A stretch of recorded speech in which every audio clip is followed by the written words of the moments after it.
ঢাকা আন্তর্জাতিক বাণিজ্য মেলার পর্দা নামছে আজ। ফলে মেলার শেষ শুক্রবারকে ঘিরে সকাল থেকেই দর্শনার্থীদের ঢল নেমেছিল মেলা প্রাঙ্গণে। শেষ মুহূর্তের কেনাকাটার টানে ক্রেতাদের উচ্ছ্বাস ছিল চোখে পড়ার মতো।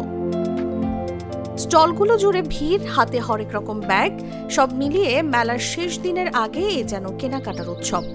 এই সুযোগকে কাজে লাগাতে বিক্রেতারাও দিচ্ছেন বিশেষ ধরনের ছাড়। কোথাও 20, কোথাও 30, আবার কিছু স্টলে মিলছে 50% পর্যন্ত মূল্য ছাড়।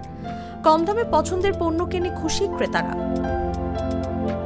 তবে এই উচ্ছ্বাসের আড়ালে বিক্রেতাদের মুখে স্বস্তির হাসি নেই বললেই চলে। বিদেশি স্টলগুলোতে ভিড় দেখা গেলেও অধিকাংশ দেশি ব্যবসায়ীর অভিযোগ, এবছর প্রত্যাশা অনুযায়ী বিক্রি হয়নি।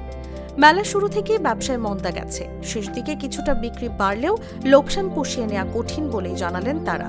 আমরা শেষ সময় যে সার্ভিসটা দিচ্ছি, আগে বেচছি পার পিস 200 টাকা করে, এখন বেচতেছি 150 টাকা করে। গত বছরের তুলনায় এবার একটুখানি সেল একটু কম। মানুষ ঘোরাঘুরি একটু বেশি করে, কেনাকাটা একটু কমই করে। এই দুদিনে আশা করতেছি হয়তো এটা পূরণ হবে। হ্যাঁ, এই কাস্টমার নাই খালি বয়ে রয়েছি। মোটামুটি আমাদের ইচ এন্ড এভরি প্রোডাক্টে আপনার 200, 300, 400 এভাবে হচ্ছে ইন্ডিভিজুয়ালি আপনার ডিসকাউন্ট করে দেওয়া আছে। লোকজন দেখা যাচ্ছে কেনাকাটা কম করছে। শেষ সময়ে আমরা 50% ছাড় দিচ্ছি।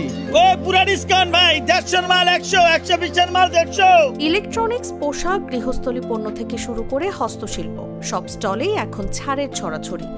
এই সুযোগকে হাতছাড়া করতে চান না ক্রেতারা। যদি আরো মেলাটা আরো কয়েকদিন থাকতো, আমরা যে আরো হয়তো কিছু কিনতে পারতাম। এখানে আসা খুব ভালো লাগলো আর কি। সকালে আসছি, অনেক ঘোরাঘুরি করলাম। প্রাইস কিছু হাই, বাইরের থেকে এখানে ভিতরে হাই কিছু। এখানে অনেক চাইনিজ প্রোডাক্ট বেশি আসছে, অনেকগুলো শপিং করেছি চাইনিজ। আমরা কেনাকাটা করে অন্য যে কোনো বছরের তুলনায় বেশ ভালো সন্তুষ্ট। শেষের দিকে একটু কম দামটা। দাম আছে মোটামুটি, এবারের তুলনায় একটু দাম কম মনে হচ্ছে। কেনাকাটা করে মোটামুটি সন্তুষ্টই, রিজনেবল, জায়গাটাও সুন্দর। মোটামুটি দাম সব কিছুরই রিজনেবল। স্যার এখন যে 1000 টাকা করে রেট দিতেছে।